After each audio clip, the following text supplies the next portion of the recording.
தேனி மாவட்டம் வீரபாண்டி அருகே இருசக்கர வாகனம் மோதி தனியார் பேருந்து தீப்பிடித்து எரிந்ததால் பரபரப்பு ஏற்பட்டது. இதுகுறித்த கூடுதல் தகவலை செய்தியாளர் சிவசபாபதி வழங்க கேட்கலாம். சிவசபாபதி, வணக்கம். இந்த விபத்து தொடர்பான முழு தகவல்களை சொல்லுங்க. மதுரையிலிருந்து கம்பம் நோக்கி சென்று கொண்டிருந்த தனியார் பேருந்து பாத்தீங்கன்னா தேனியில பயணிகளை இறக்கி விட்டு சில பயணிகளை ஏற்றி கொண்டு புறவழிச்சாலையில போயிட்டு இருக்கும்போது வீரபாண்டி அருகே பாத்தீங்கன்னா முன்னாடி, அதாவது வண்டிக்கு முன்னாடி ஒரு 2 வீலர் வந்திருக்கு.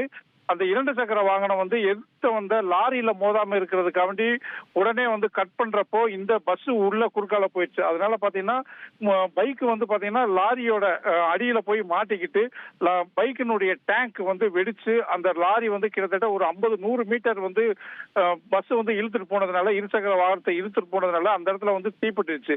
தீப்பட்டின உடனே பைக் முழுமையா எரிஞ்சது மட்டும் இல்லாம பஸ்ஸினுடைய முன் சக்கரமும் முழுவதுமா எரிஞ்சிருச்சு.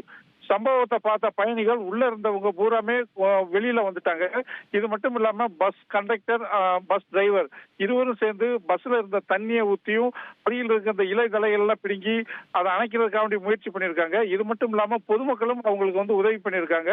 இத்தோடு இல்லாம போடியில இருந்து ஃபயர் சர்வீஸ் சம்பவ இடத்திற்கு உடனே தீய அணைச்சதுனால பாத்தீங்கன்னா பெரும் விபத்து தவிர்க்கப்பட்டுச்சுன்னே சொல்லலாம்.